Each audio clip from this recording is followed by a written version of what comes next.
नमस्कार, मैं चुनचुन कुमार। स्वागत है झारखंडी हिंदी न्यूज पर। चलिए जानते हैं आज की छोटी बड़ी सभी महत्वपूर्ण खबरों को। आज की पहली और बड़ी खबर की बात करें तो कोरोना संक्रमण के कारण सादगी से करम पूजा मनाने का निर्णय, जारी हुआ गाइडलाइन। झारखंड में 17 सितंबर को करम पूजा है। कोरोना संक्रमण के कारण इस बार भी करम पूजा सादगी से मनाने का निर्णय लिया गया है। करम पूजा की पूर्व संध्या पर केंद्रीय सरना समिति ने त्योहार को मनाने के लिए गाइडलाइन जारी किए हैं। साथ ही राज्य सरकार से अखरे में सुरक्षा की व्यवस्था के साथ साथ करम पूजा के दिन पूर्णतः शराबबंदी और करम पर्व को राजकीय अवकाश घोषित करने की मांग की गई है। अगली बड़ी खबर की बात करें तो फूलो झानो आशीर्वाद योजना लाभुकों से बोले सीएम हेमंत सोरेन, झारखंड को बनाना है कुपोषण मुक्त। झारखंड के मुख्यमंत्री हेमंत सोरेन ने महिलाओं से सीधा संवाद के क्रम में कहा कि झारखंड की जिन वीरांगनाओं फूलो झानो के नाम पर योजना की शुरुआत की गई है, आज उसका सार्थक परिणाम सामने आने लगा है। गरीबी और मजबूरी में हड़िया शराब निर्माण और बिक्री के कार्य से जुड़ी महिलाओं ने योजना का लाभ लिया और अपने आत्मविश्वास की बदौलत बदलाव की कहानी गढ़ने लगी है। यह सुखद क्षण है। राज्य को कुपोषण से मुक्ति दिलाना उनकी प्राथमिकता में है।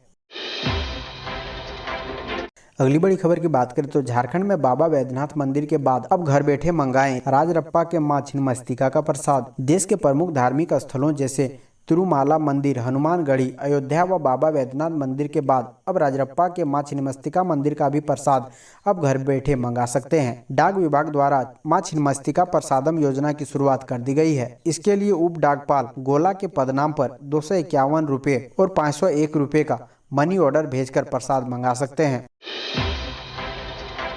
अगली बड़ी खबर की बात करें तो हेमंत सोरेन बोले समस्याओं के हिसाब से बने कार्य योजना, SC/ST के लिए हो अलग नीति। मुख्यमंत्री हेमंत सोरेन ने राज्य की समस्याओं और जरूरतों के हिसाब से नीति तैयार करने की बात कही है। मुख्यमंत्री की अध्यक्षता में बुधवार को रांची में नीति आयोग की बैठक के दौरान राज्य के विकास से संबंधित विषयों पर विस्तार से चर्चा हुई। इस क्रम में समस्याओं का समाधान तलाशने की कोशिश की गयी। इस दौरान 22 विभागों की ओर से दिए गए प्रस्तावों और मुद्दों पर चर्चा हुई। मुख्यमंत्री ने कहा कि संघीय ढांचा होने के कारण केंद्र और राज्य सरकार के बीच बेहतर समन्वय से विकास को गति दी जा सकती है। समस्याओं का बेहतर समाधान भी निकाला जा सकता है। इससे जुड़ी योजनाओं और नीतियों के निर्माण और निर्धारण में नीति आयोग की अहम भूमिका है। अगली बड़ी खबर की बात करें तो अवैध बालू खनन, आय से अधिक संपत्ति मामले में बिहार और झारखंड के IPS राकेश दुबे के ठिकानों पर छापेमारी। अवैध बालू खनन में आरा के तत्कालीन SP राकेश दुबे के 4 ठिकानों पर बिहार पुलिस की आर्थिक अपराध शाखा की टीम ने छापेमारी की है। आय से अधिक संपत्ति के मामले में जांच की जा रही है। पटना के 2 ठिकानों के साथ ही झारखंड के 2 जगह तलाशी ली जा रही है। राकेश दुबे अवैध बालू खनन में संलिप्तता के आरोप में निलंबित है। अब तक की जांच में 3 करोड़ से ऊपर आय से अधिक संपत्ति का पता चला है।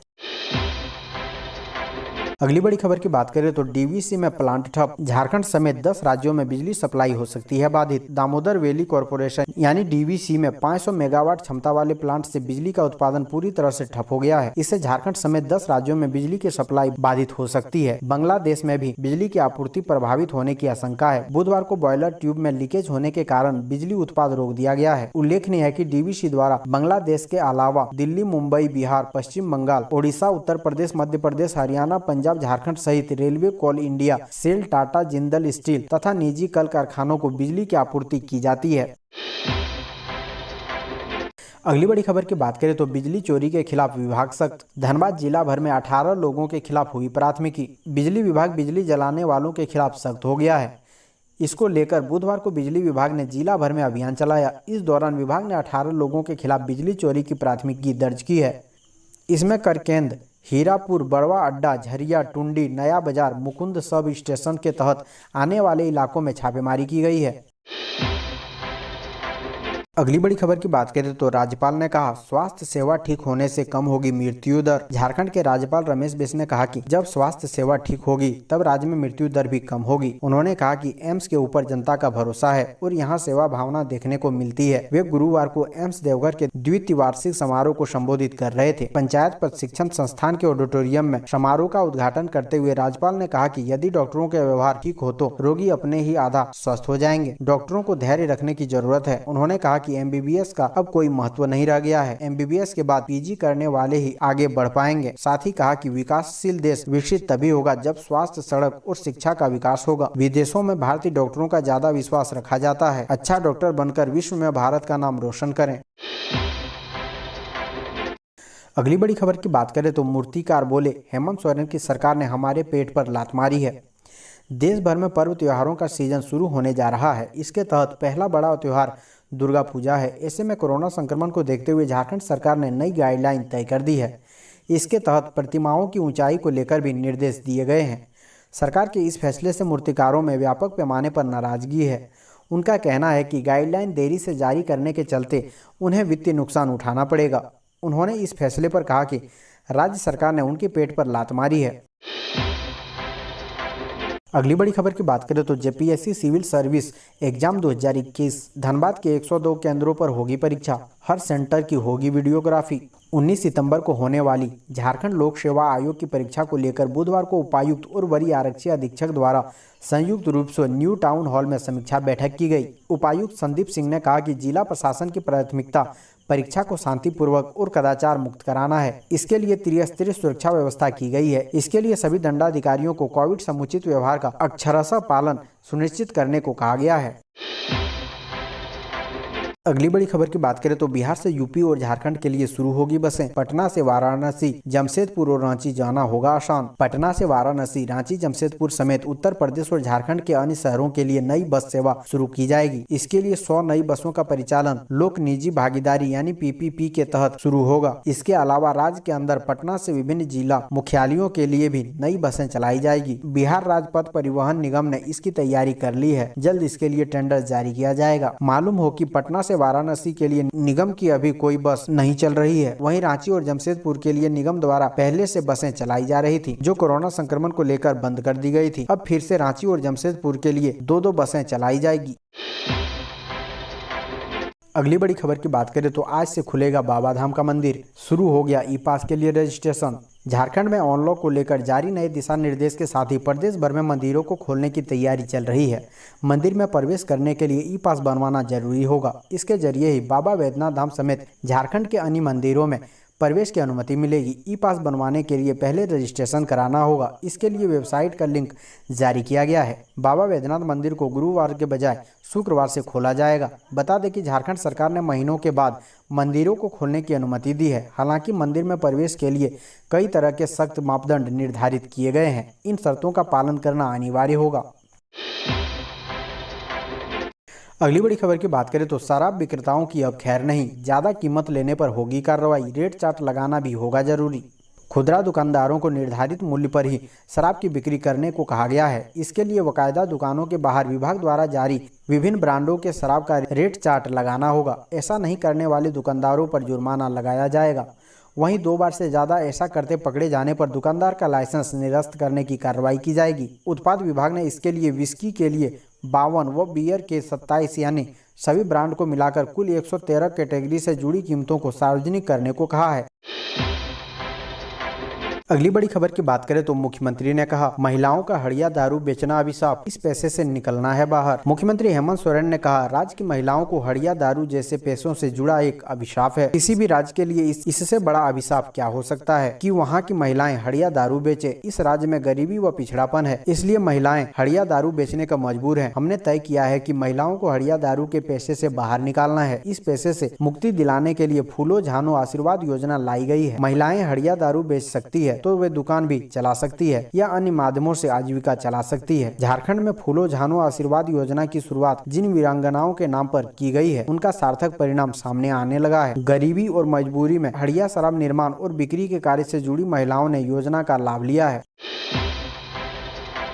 अगली बड़ी खबर की बात करें तो झारखंड सीएम हेमंत सोरेन ने दीदी हेल्पलाइन कॉल सेंटर का किया शुभारंभ। एक कॉल पर मिलेगी जानकारी। झारखंड के मुख्यमंत्री हेमंत सोरेन ने फूलो झानो आशीर्वाद अभियान के तहत महिलाओं से सीधा संवाद क्रम में उनकी सराहना की और उन्हें भरोसा दिया कि वे हर कदम पर उनके साथ हैं। इस दौरान सीएम ने दीदी हेल्पलाइन कॉल सेंटर का शुभारंभ किया है। इसके जरिए Jharkhand state livelihood promotion society से जुड़ी विभिन्न योजनाओं की जानकारी एक कॉल पर मिलेगी। झारखंड के मुख्यमंत्री हेमंत सोरेन ने दीदी हेल्पलाइन कॉल सेंटर का शुभारंभ किया। इस हेल्पलाइन के टोल फ्री नंबर 1800419040 एवं 1800419740 पर कॉल के जरिए JSLPS द्वारा संचालित विभिन्न योजनाओं की जानकारी ली जा सकती है। अगली बड़ी खबर की बात करें तो रांची, धनबाद, बोकारो, हजारीबाग में 450 से अधिक नौकरियां करें अप्लाई। झारखंड में नौकरी की तलाश कर रहे लोगों के लिए रांची, धनबाद, बोकारो, हजारीबाग में 450 से अधिक नौकरियां निकली है। ये नौकरी झारखंड शिक्षा परियोजना परिषद ने राज्य के आवासीय कस्तूरबा गांधी बालिका विद्यालयों के खाली पड़े पदों पर भर्ती को लेकर निकाली है। इच्छुक उम्मीदवार अपनी योग्यता के अनुसार इन भर्ती प्रक्रिया में भाग ले सकते हैं। झारखंड के कस्तूरबा गांधी बालिका विद्यालयों में teacher, accountant, computer operator, cook और चौकीदार के 479 पदों पर भर्ती को लेकर युवाओं से आवेदन आमंत्रित किए गए हैं। आपको बता दें कि इन पदों पर आवेदन करने के लिए उम्मीदवारों की योग्यता किसी मान्यता प्राप्त संस्थान से कम 10वीं पास, स्नातक, बीएड होनी चाहिए। अधिक जानकारी के लिए आप प्रकाशित नोटिफिकेशन को अच्छी तरह से पढ़ें। अगली बड़ी खबर की बात करें तो 18 माह बाद 6ठी और 7वीं क्लास के बच्चों की ऑफलाइन पढ़ाई होगी शुरू। शिक्षा विभाग जारी करेगा गाइडलाइन। राज्य में 18 माह बाद कक्षा 6ठी व 7वीं के बच्चे व 5 माह बाद कक्षा 8वीं के बच्चों की ऑफलाइन पढ़ाई होगी। राज्य सरकार से अनुमति मिलने के बाद स्कूल खोले जाने की तैयारी शुरू कर दी गई है। अगले सप्ताह से राज्य के 20,276 सरकारी व निजी स्कूलों में कक्षा संचालन शुरू होने की संभावना है।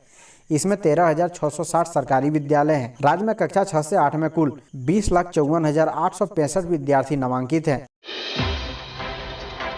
अगली बड़ी खबर की बात करें तो रूपा तिर्की मौत की गुत्थी सुलझाने में जुटी सीबीआई, पुलिस अफसरों से की लंबी पूछताछ। झारखंड के साहिबगंज की महिला थाना प्रभारी रूपा तिर्की की मौत की गुत्थी सुलझाने में लगी सीबीआई की टीम जानकारी जुटाने में लगी हुई है। बुधवार की दोपहर को जिरवाबाड़ी ओपी के Munshi Anil Dubey, SI Satish Kumar, inspector GK Anshu समेत अन्य कुल 3 पुलिस पदाधिकारियों को सर्किट हाउस बुलाकर सीबीआई टीम ने घंटों पूछताछ की है।